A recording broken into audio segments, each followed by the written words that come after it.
우리 함께 기도하겠습니다.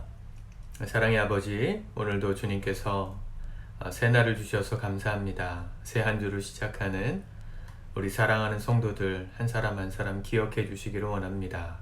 말씀을 붙들고 하나님 없는 이 세상 가운데, 하나님을 모르는 세상 가운데 말씀대로 살기를 소원하는 우리 성도들의 그 소망이 끊어지지 않도록, 무너지지 않도록 주님 마음을 지켜주시고 성령님을 의지하여 주님께서 이끄시는 믿음의 길을 걸어가는 이 하루 되게 도와주시옵소서.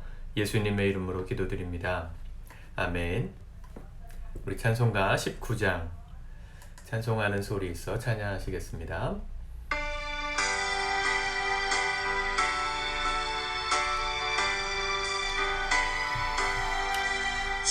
찬송하는 소리 있어 사람 기뻐하도다. 하늘 아버지의 이름 거룩거룩하도다. 세상 사람 찬양하자. 거룩하신 하나님께 할렐루야 할렐루야 할렐루야 아멘. 하나님의 나라 권세 영원토록 있도다. 하나님의 영광 나라 거룩거룩하도다. 하늘 보좌 계신 주님 세상 주관하시도다. 할렐루야 할렐루야 할렐루야 아멘.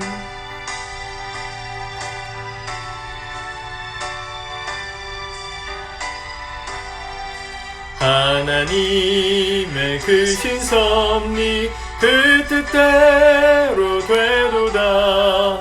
우리 아버지의 뜻은 거룩거룩하도다.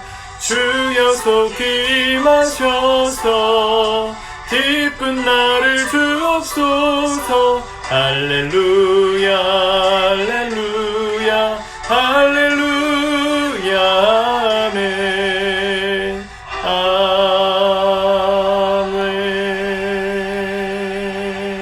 아멘 아멘. 6월달 우리 한 달 동안은 고린도 후서의 말씀을 같이 읽고 묵상하도록 하겠습니다. 고린도 후서 1장 말씀입니다. 우리 1절부터 마지막 절까지 말씀을 같이 합독하겠습니다. 시작. 하나님의 뜻으로 말미암아 그리스도 예수의 사도된 바울과 형제 디모데는 고린도에 있는 하나님의 교회와 또 온 아가야에 있는 모든 성도에게 하나님 우리 아버지와 주 예수 그리스도로부터 은혜와 평강이 있기를 원하노라. 찬송하리로다.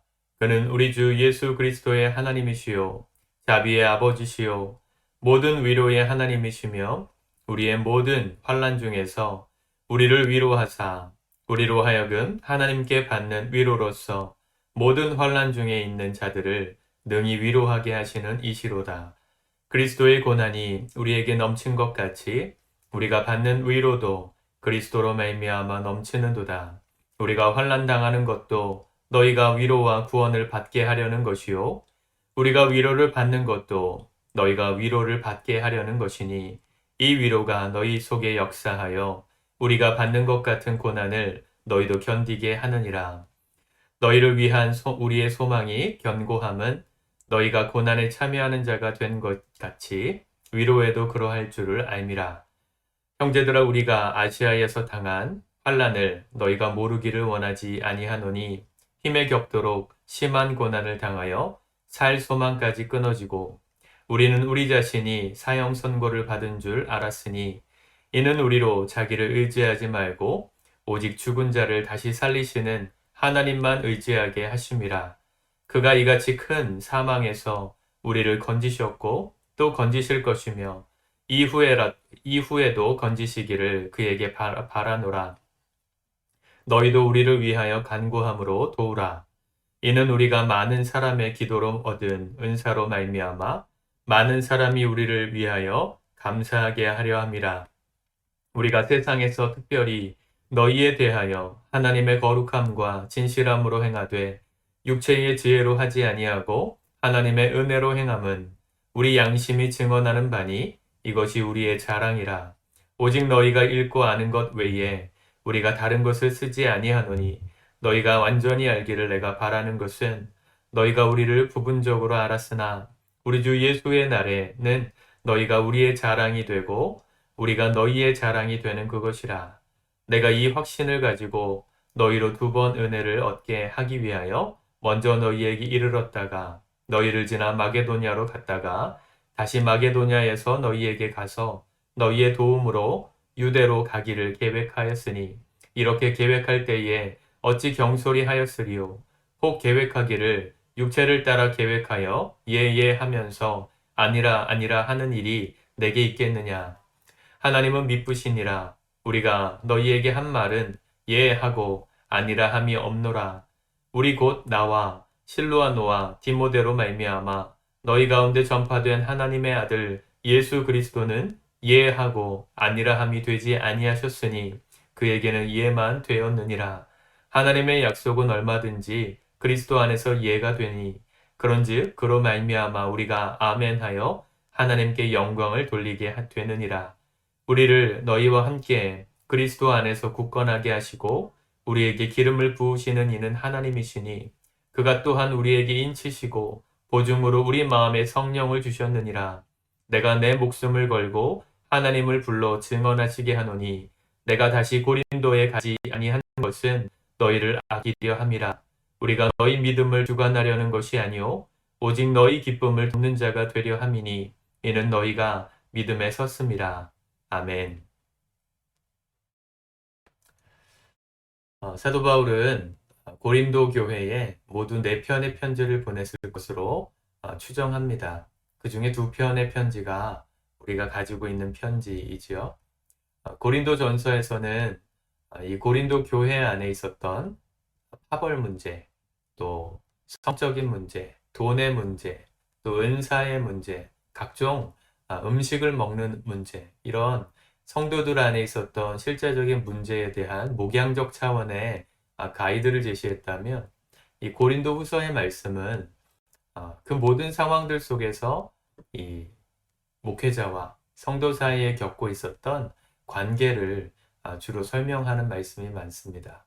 특별히 그 관계를 설명할 때 사도 바울이 목회자였던 바울 일행의 어떤 사정들을 설명하는 말들이 많고 또 성도들이 그것을 이해해주고 또 그것에 있어서 동의해 주기를 바라는 말들이 많습니다. 그런데 바울이 성도들에게 그렇게 자신들, 목회자들의 입장을 설명하는 그 입장에 대해서 강요하거나 또 설득하는 방식이 아니라 하나님의 은혜 안에서 그것을 품어줄 것을 특별히 강조합니다. 왜냐하면 이 사도 바울은 이 당시에 굉장히 큰 어려움과 환난을 당하고 있었던 것 같습니다. 오늘 말씀도 그런 말씀이 있잖아요. 8절에 보면 형제들아 우리가 아시아에서 당한 환난을 너희가 모르기를 원하지 아니하노니 힘에 겹도록 심한 고난을 당하여 살 소망까지 끊어지고. 여기 아시아는 소아시아입니다.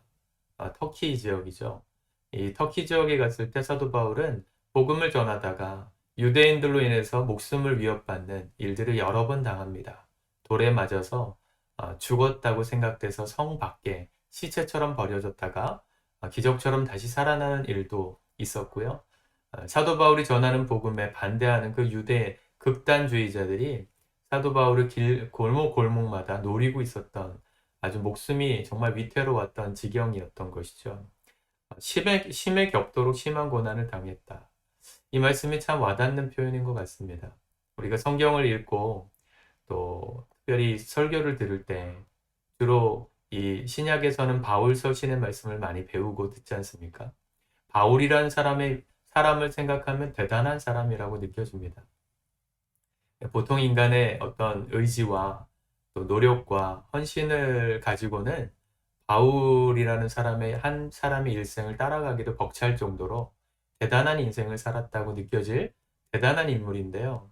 그 대단한 인물이 이렇게 얘기하는 거예요. 힘에 겹도록 심한 고난을 당하여 견디고 도저히 바울 스스로도 견딜 수 없을 만큼의 힘에 겨운 정말 버티기 어려운 그런 고난을 당했다는 것입니다. 살 소망까지 끊어졌다. 9절에 보면 우리는 우리 자신이 사형 선고를 받은 줄을 알았으니 하나님이 여기서 내가 순교하기를 원하시는구나. 그렇게 생각할 정도로 바울에게 닥쳤던 상황은 굉장히 어려움이었고 심한 환난 가운데 있었습니다. 그런데 그렇게 환난당하는 것이 이 고린도 교회 성도들에게는 위로가 되기를 바라는 이 사도 바울의 고백이 나옵니다. 6절에 보면 우리가 환난당하는 것도 너희가 위로와 구원을 받게 하려는 것이요 우리가 위로를 받는 것도 너희가 위로를 받게 하려는 것이니 이 위로가 너희 속에 역사하여 우리가 받는 것 같은 고난을 너희도 견디게 하느니라. 이 동병상련의 아픔을 고린도 교회 성도들도 느끼고 있었던 것 같아요. 교회적인 내분으로 인해서 교회에 갈등이 있었고 성도와 목회자 사이에 파벌이 갈려서 서로 사랑하기도 바쁜 교회 안에서 서로를 미워하고 팔을 가르고 서로를 무시하고 있었던 그런 모습으로 얼마나 사실은 성도들의 마음에 상처가 컸겠습니까? 그 모든 고난, 또 세상에서 당하는 어려움들로 인해서 힘들고 지쳤었던 그들에게, 성도들에게 이 사도 바울 일행이 아시아에서 당했던 그 모든 고난의 소식들은 동병상련의 위로가 되었을 것입니다. 우리에게 복음을 전해주었던 바울 목사님 일행이 그 복음을 위해서 이렇게 죽기까지 고난을 당하시고 하나님께 쓰임 받고 있는데 우리도 힘을 내서 끝까지 이 복음에 헌신하며 살아가자. 이런 다짐과 위로를 받게 되었다는 것이죠. 교회는 그런 곳입니다. 교회는요, 누군가가 잘 되는 것 때문에 함께 기뻐하는 곳이기도 하지만 누군가가 어렵고 힘들기 때문에 그 어렵고 힘든 과정 속을 잘 헤쳐나가는 누군가의 믿음이 또 다른 성도들에게는 위로가 되는 곳, 그게 바로 교회라고 생각합니다. 교회는 항상 잘 되는 것만 있는 곳은 아닙니다. 항상 천국 같은 분위기가 있는 곳은 당연히 아닙니다. 우리 인간은 부족하기 때문에 때로는 서로 갈등할 수도 있고 서로 분쟁이 일어날 수 있습니다. 문제가 일어나는 것 때문에 교회가 바르지 않다라고 말하면 전제가 틀린 겁니다. 교회는 문제가 있을 수밖에 없어요. 이 땅의 교회는 불완전하기 때문입니다. 그럼 무엇을 가지고 고민해야 되냐면 문제가 있을 수밖에 없다는 이 전제를 놓고 교회 안에 문제가 있을 때 우리는 그 문제를 어떻게 풀어갈 것인가. 동업자 의식이라고 그러죠. 그 NBA를 저는 좋아하는데 요즘 플레이오프 기간이더라고요. 제가 이사를 하고 나가지고는 아이가 태어나고 나가지고는 한 번도 거의 제대로 경기를 본 적이 없는데 이 플레이오프 기간에 무엇보다도 체력을 많이 요하는 기간이거든요. 정규 시즌을 다 마치고 이제 파이널 마지막 최종 우승자를 가리기 위해서 토너먼트 방식으로 이렇게 경기를 거의 뭐 이틀에 한 번, 뭐 날마다 이렇게 힘든 일정으로 경기를 소화합니다. 그러다 보면 이게 좀 사람이 예민해지잖아요. 몸이 피곤해지면. 그러면 이기는 팀과 지는 팀 사이에 신경전이 벌어지고 이 좀 비신사적인 플레이가 나올 때가 있어요. 특별히 지는 팀이 이기는 팀을 상대로 얄미운 너무 잘하는 에이스를 이렇게 비신자적인 행위를 통해서 다치게 하거나 무례하게 할 때가 있습니다. 그때 해설자가 꼭 그런 얘기를 합니다. 저럴 필요 없습니다. 서로 NBA라는 무대에서 뛰는 동업자인데 지금 경쟁을 통해서 승자와 패자를 가르고 있지만 사실은 넓게 보면 서로 동업자인데 그렇잖아요. 같이 농구를 함으로써 큰 돈을 벌고 또 자신의 삶을 살아가는 동업자지 않습니까? 내가 아무리 농구를 잘해도 함께 뛰어주는 저 사람이 없으면 내가 아무리 이겼다고 해도 나와 함께 경쟁하면서 멋진 경기를 펼쳐준 패자가 없으면 그런 동업자가 없으면 경기의 결과는 의미가 없잖아요. 그런 동업자 의식을 생각해서라도 비신사적인 행위를 하면 안 됩니다. 이런 얘기를 하는 걸 들은 적이 있어요. 교회가 그런 곳입니다, 여러분. 교회는 갈등이 있을 수 있고 분쟁이 있을 수 있지만 그때마다 뭘 생각해야 합니까? 서로가 서로에게 한편이라는 것을 생각해야 합니다. 같은 편입니다. 동업자예요. 무엇을 위한 동업자입니까? 하나님 나라의 그 일을 위한 함께 뛰어가는 동업자들입니다. 그걸 생각하면 서로가 서로에게 위로를 전하는 일에 힘쓸 수 있겠죠. 사도 바울과 고린도 교회 성도들 사이에 갈등이 있었는데 그 모든 갈등을 극복하게 만든 것, 그게 바로 고난과 서로가 고난을 통해 서로에게 전달되었던 이 동병상련의 위로 덕분이었다고 바울이 이야기하는 것입니다.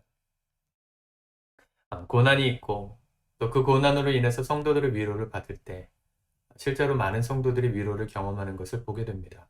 목장교회에서 소그룹으로 삶을 나누고 어떤 지체가 너무너무 힘들었다 고백하면 그 고백에 함께 다른 목장원들이 위로해주고 또 격려해주고 자신의 경험담을 이야기해 주므로 다시금 시작할 수 있는 용기를 불어넣어 주는 곳. 그게 교회죠. 우리 교회도 이제 6월 달 안에 이 목장 모임을 다시 시작하려고 합니다. 온라인으로라도 서로의 사정을 함께 듣고 삶을 나누는 시간을 가지려고 합니다. 함께 기도해 주시기 바라고요. 특별히 사도 바울은 이 어려운 순간에 서로가 서로에게 위로가 되는 그 상황을 넘어서서 9절에 보면 우리가 사형 선고받은 줄 알았으니 이는 우리로 자기를 의지하지 말고 오직 죽은 자를 다시 살리시는 하나님만 의지하게 하심이라. 아멘. 우리에게 주신 고난의 현장 그리고 교회를 통한 위로 너무너무 중요한데요. 아무도 나를 위로해 줄 사람이 없을 때, 없다고 느껴질 때 잊지 말아야 될 진리가 여기 나옵니다. 오직 우리 자신을, 자기를 의지하지 말고 오직 죽은 자를 다시 살리시는 부활의 그 하나님만 의지하게 하려 하십니다. 힘드십니까, 여러분? 어려움이 있습니까? 인생에 뚫고 나가야 될 시련이 지금 닥쳤습니까? 기도하게 하시기 위함이고요. 하나님만 의지함으로 극복하게 하시기 위해서 주신 상황이라는 것을 늘 잊지 마시길 바랍니다. 11절에 보세요. 너희도 우리를 위하여 간구함으로 도우라. 이는 우리가 많은 사람의 기도를 얻은 은사로 말미암아 많은 사람이 우리를 위하여 감사하게 하려 함이라. 어제도 주일날 말씀을 통해서 나누었죠. 하나님께서 쓰시는 삶을 살기 위해서 우리가 검증해야 되는 우리의 삶의 영역이 있다면 실력과 인격과 마지막에 성령의 검증을 받아야 된다 말씀드렸어요. 성령 충만하기 위해서 기도해야 한다고도 말씀을 드렸습니다. 머리로만 하면 의미가 없습니다. 진짜 기도해야 합니다. 간절히 기도함으로 도와야 합니다. 그럴 때 우리에게 닥친 고난을 넘어서 하나님만 의지함으로 승리하는 삶이 우리 가운데 펼쳐질 수 있게 되는 것이죠. 너무 많은 이야기들을 하고 싶지만 오늘 여기까지만 말씀을 나누겠습니다. 오늘 하루 동안 아침에 이 영상을 보시는 분들은 저녁 즈음에 한 번 더 이 1장의 말씀을 반복해서 읽어보시고 또 저녁에 보시는 분들은 주무시기 전에 이 영상이 맞춰지면 바로 이 고린도 후서 1장의 말씀을 한 번 더 읽으시면서 여러분들에게 주신 하나님의 메시지, 또 위로의 말씀, 도전의 말씀, 격려의 말씀을 붙들고 승리하는 저와 여러분들의 이 하루가 되기를 축복합니다. 기도하겠습니다. 사랑의 아버지 하나님, 오늘도 주께서 주시는 위로와 또 능력을 의지합니다. 성령님께서 우리 가운데 함께 계셔서 우리의 모든 당하는 환난과 고난의 상황 속에서 넉넉하게 이기게 하시는 그 놀라운 체험을 우리 가운데 주실 줄 믿습니다. 지금은 잘 보이지 않고 눈에 보이지 않는 모든 답답한 상황 속에서 우리가 신음하고 고난당하는 그 살소망까지 끊어진다 고백할 만큼 절망에 빠지는 순간이 분명히 있겠지만 하나님, 지금 주님만 의지하고 기도하며 주께서 이끄시는 새로운 길을 하나님 따라갈 수 있는 지혜로운 성도들로 이 하루를 살게 하여 주옵소서. 나뿐만 아니라 함께 공동체로 세우신 우리 성도들을 축복합니다. 나의 고난이 또 다른 누군가에겐 위로가 되게 하시고 누군가의 고난이 오늘 내 삶을 뛰게 만드는 하나님의 격려의 메시지가 될 수 있도록 서로가 서로에게 동병상련의 위로를 전하고 동역자 의식을 가지고 함께 걸어가는 우리 다시 본 교회 모든 성도들 되게 하옵소서. 예수님의 이름으로 기도드립니다. 아멘.